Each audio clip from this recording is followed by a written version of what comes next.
हिंदू धर्म में भगवान शिव को संहारकर्ता के रूप में जाना जाता है, लेकिन वे केवल विनाशकारी ही नहीं बल्कि पुनर्जन्म, प्रेम, करुणा और तपस्या के भी प्रतीक हैं।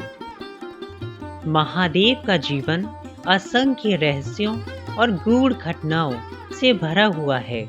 ऐसे ही एक घटना है जब उन्होंने प्रेम के देवता कामदेव को अपने तीसरे नेत्र की अग्नि से भस्म कर दिया।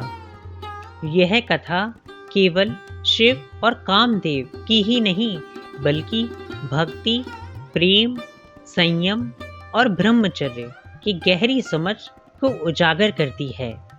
इस विस्तृत कथा में हम जानेंगे कि कामदेव का जन्म कैसे हुआ, शिव ने उन्हें क्यों भस्म किया और इस घटना के बाद क्या हुआ। इस कथा में आपको भगवान शिव की कठोर तपस्या, पार्वती जी की अनन्य भक्ति, कामदेव के बलिदान और उनके पुनर्जन्म की अद्भुत गाथा सुनने को मिलेगी। चलिए इस प्रस्तुति का शुभ आरंभ करते हैं। चलिए सबसे पहले हम जानते हैं प्रेम के देवता कामदेव और उनके स्वरूप के बारे में। प्राचीन काल में जब ब्रह्मांड का सृजन हुआ तब भगवान ब्रह्मा ने सृष्टि को संतुलित रखने के लिए कई देवताओं की रचना की। उन्हीं में से एक थे कामदेव, जिन्हें प्रेम, आकर्षण और वासना का देवता माना जाता है। उनका जन्म स्वयं ब्रह्मा जी के मानस से हुआ था। कामदेव का स्वरूप अत्यंत मोहक और सुंदर था। उनके शरीर का वर्ण सांवला और अत्यंत आकर्षक था। वे युवा अवस्था के प्रतीक थे और उनके पास एक पुष्प धनुष और 5 फूलों से बने बाण थे, जिन्हें अरविंद, कमल, अशोक, चंपा, मालती, मदन कहा जाता था कि इन बाणों की शक्ति इतनी प्रबल थी कि देव, दानव, मानव, पशु और पक्षी सभी इनकी माया में फंस जाते थे। कामदेव की पत्नी का नाम रति था, जो प्रेम और सौंदर्य की देवी मानी जाती थी। कामदेव को सृष्टि के संचालन के लिए यह दायित्व सौंपा गया था कि वे सभी प्राणियों में प्रेम, आकर्षण और संतानोत्पत्ति की भावना जागृत करें, जिससे सृष्टि आगे बढ़े। चलिए अब हम जानते हैं तारकासुर के आतंक और शिव जी की कठोर तपस्या के बारे में। दूसरी ओर जब त्रिदेवों ने संसार का निर्माण किया तब कई असुर भी उत्पन्न हुए। उन्हीं में से एक था तारकासुर, जो अत्यंत शक्तिशाली और शिव भक्त था। उसने कठिन तपस्या करके ब्रह्मा जी से यह वरदान प्राप्त कर लिया कि उसे केवल भगवान शिव के पुत्र द्वारा ही मारा जा सकता है।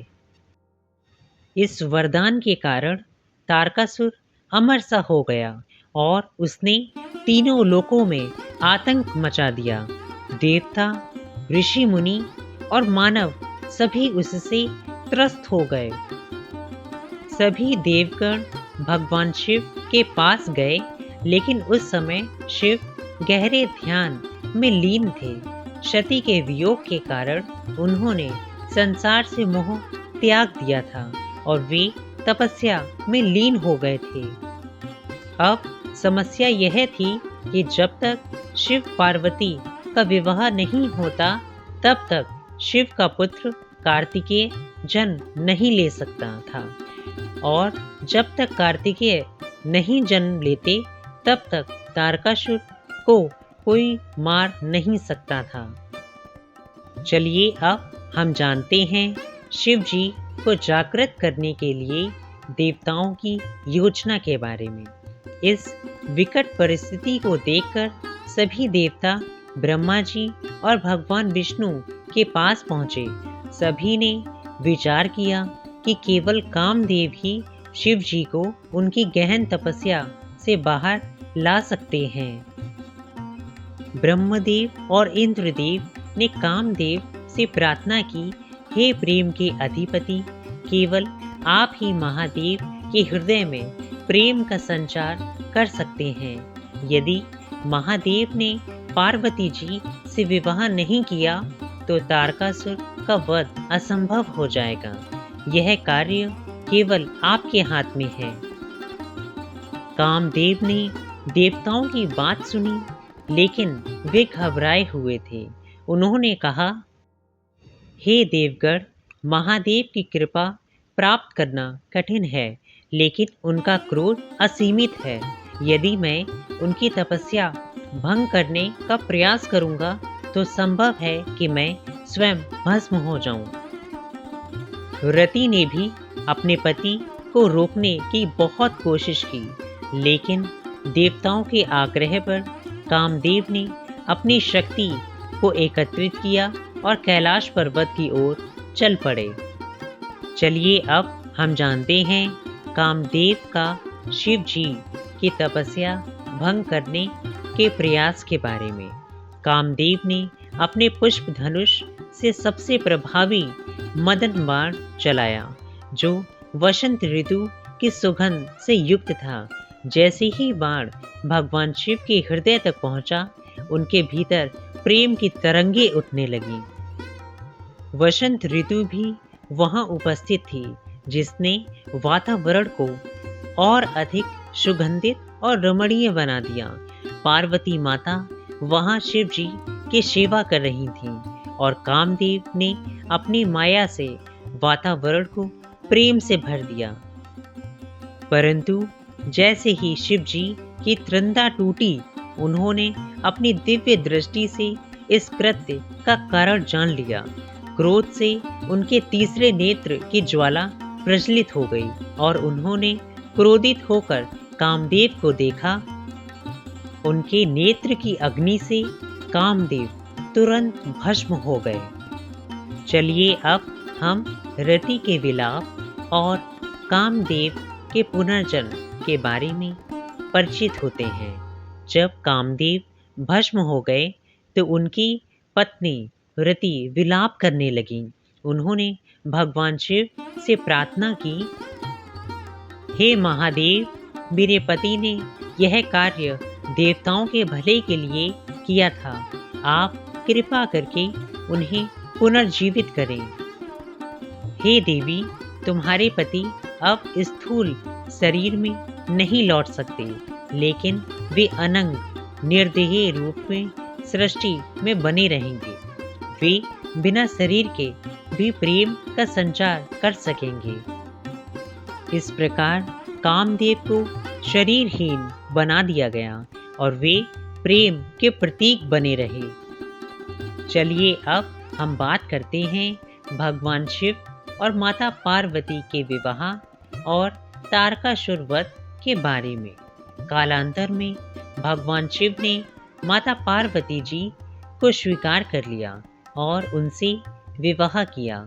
उनके पुत्र कार्तिकेय का जन्म हुआ, जिन्होंने तारकासुर का वध कर तीनों लोगों को उसके आतंक से मुक्त किया। चलिए अब हम बात करते हैं शिव जी की करुणा और कामदेव की अमरता के बारे में। जब शिव जी ने कामदेव को अपने तीसरे नेत्र से भस्म कर दिया तो समस्त देवताओं और ऋषियों में भय और चिंता फैल गई। सभी सोचने लगे कि यदि प्रेम और आकर्षण का अधिष्ठाता ही नष्ट हो गया तो सृष्टि का संचालन कैसे होगा। रति के विलाप और देवताओं की प्रार्थना से शिव जी का हृदय पिघल गया। उन्होंने कहा, हे रति, कामदेव का शरीर तो नष्ट हो गया है, लेकिन उनका अस्तित्व अमर रहेगा। वे बिना शरीर के भी सृष्टि में प्रेम और आकर्षण का संचार करेंगे। तभी से कामदेव को अनंग कहा जाने लगा, अर्थात जो बिना शरीर के हो।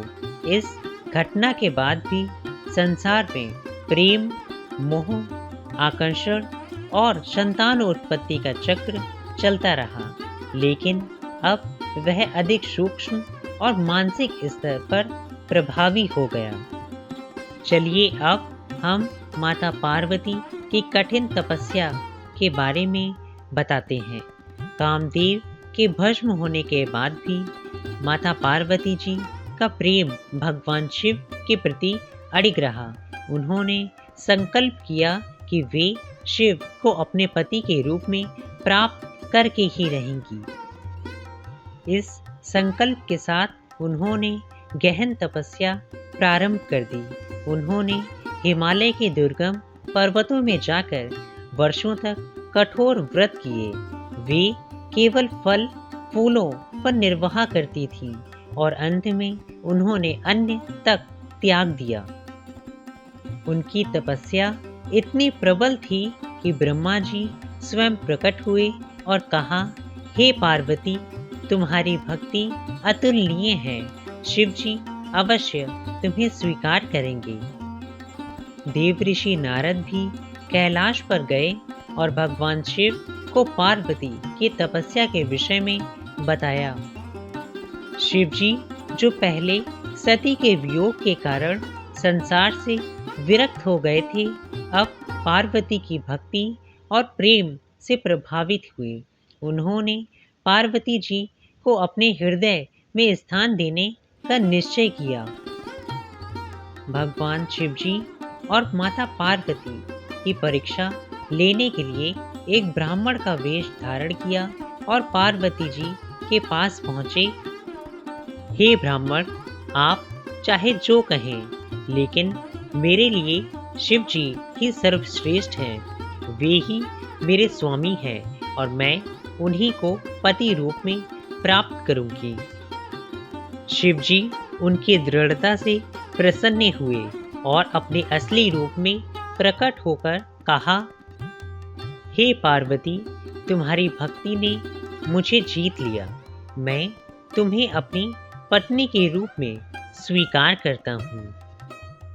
इसके बाद स्वयं भगवान विष्णु ने शिव पार्वती विवाह का प्रस्ताव लेकर हिमालय राज के पास गए और फिर धूमधाम से शिव पार्वती का विवाह संपन्न हुआ। शिव पार्वती विवाह के बाद समय बीता और पार्वती जी ने एक पुत्र को जन्म दिया, जिनका नाम कार्तिकेय रखा गया। देवताओं ने कार्तिकेय को युद्ध की शिक्षा दी और जब वे युवा हुए तब उन्होंने दैत्यों के राजा तारकासुर का वध किया। तारकासुर की मृत्यु के साथ ही देवताओं ने चैन की सांस ली और सृष्टि में पुनः शांति स्थापित हो गई। चलिए अब हम बात करते हैं प्रेम के देवता कामदेव के पुनर्जन्म और श्री कृष्ण की कथा के बारे में। कामदेव के भस्म होने के बाद रति ने भगवान विष्णु से प्रार्थना की। तब भगवान विष्णु जी ने वरदान दिया कि आने वाले समय में कामदेव प्रद्युम्न के रूप में श्री कृष्ण के पुत्र के रूप में जन्म लेंगे। कालांतर में जब भगवान विष्णु ने भगवान श्री कृष्ण के रूप में अवतार लिया, तब कामदेव ने प्रद्युम्न के रूप में जन्म लिया और रति ने मायावती के रूप में जन्म लेकर पुनः अपने पति को प्राप्त किया। चलिए अब हम जानते हैं भगवान शिव के द्वारा संयम और त्याग के संदेश को। इस कथा का सबसे बड़ा संदेश यह है कि प्रेम और आकर्षण आवश्यक है, लेकिन उन्हें संयम में रखना भी आवश्यक है। भगवान शिव का क्रोध यह दर्शाता है कि अतिरेक किसी भी रूप में विनाशकारी हो सकता है, लेकिन साथ ही यह कथा यह भी बताती है कि प्रेम एक अनिवार्य तत्व है और इसे संतुलन के साथ अपनाने से ही जीवन में शांति और सुख संभव है। चलिए अब हम जानते हैं कि हमने इस दिव्य और अलौकिक कथा से क्या सीख प्राप्त की। संयम और ब्रह्मचर्य की शक्ति। शिव जी ने कामदेव को भस्म कर यह संदेश दिया कि ध्यान और तपस्या को भंग करने वाले विकारों पर विजय पाना आवश्यक है। अटल भक्ति का महत्व। पार्वती जी ने दिखाया कि सच्ची भक्ति और प्रेम से भगवान को भी प्रसन्न किया जा सकता है। अगला है कर्तव्य और प्रेम का संतुलन। कामदेव के शरीर के बिना भी प्रेम और आकर्षण का अस्तित्व जारी रहा, जिससे यह पता चलता है कि प्रेम मानसिक और आत्मिक स्तर पर भी संभव है। धैर्य और प्रतीक्षा का फल। भगवान शिव और माता पार्वती विवाह और तारकासुर के अंत के लिए देवताओं को धैर्य रखना पड़ा, जो दर्शाता है कि हर चीज का समय निश्चित होता है। चलिए अब इस प्रस्तुति के अंतिम छोर की ओर कदम बढ़ाते हैं। भगवान शिव और कामदेव की इस कथा में अनेक गूढ़ रहस्य और जीवन के महत्वपूर्ण संदेश छिपे हुए हैं। यह कथा हमें बताती है कि प्रेम और वासना के बीच सूक्ष्म अंतर है। यह हमें संयम, तपस्या और भक्ति का महत्व सिखाती है। इस दिव्य कहानी से प्रदर्शित होता है कि हर कार्य का उचित समय होता है और धैर्य रखने से सभी समस्याओं का समाधान संभव है। इसलिए इस कथा को केवल एक पौराणिक घटना के रूप में नहीं, बल्कि जीवन के गहरे अर्थों को समझने के लिए पढ़ा जाना चाहिए। अगर आपको मेरी यह प्रस्तुति पसंद आई हो तो वीडियो को लाइक और चैनल को सब्सक्राइब अवश्य कर दें और आप अपनी राय हमारे कमेंट सेक्शन के जरिए हमें भेज सकते हैं। ऐसे ही रोजाना भक्तिमयी पौराणिक कथाएं सुनने और जानने के लिए घंटी वाले आइकन को दबाना न भूलें, जिससे कि आपके पास हमारे आगामी वीडियोस की नोटिफिकेशन सबसे पहले पहुंच सके। जय महादेव, जय पार्वती माता। धन्यवाद।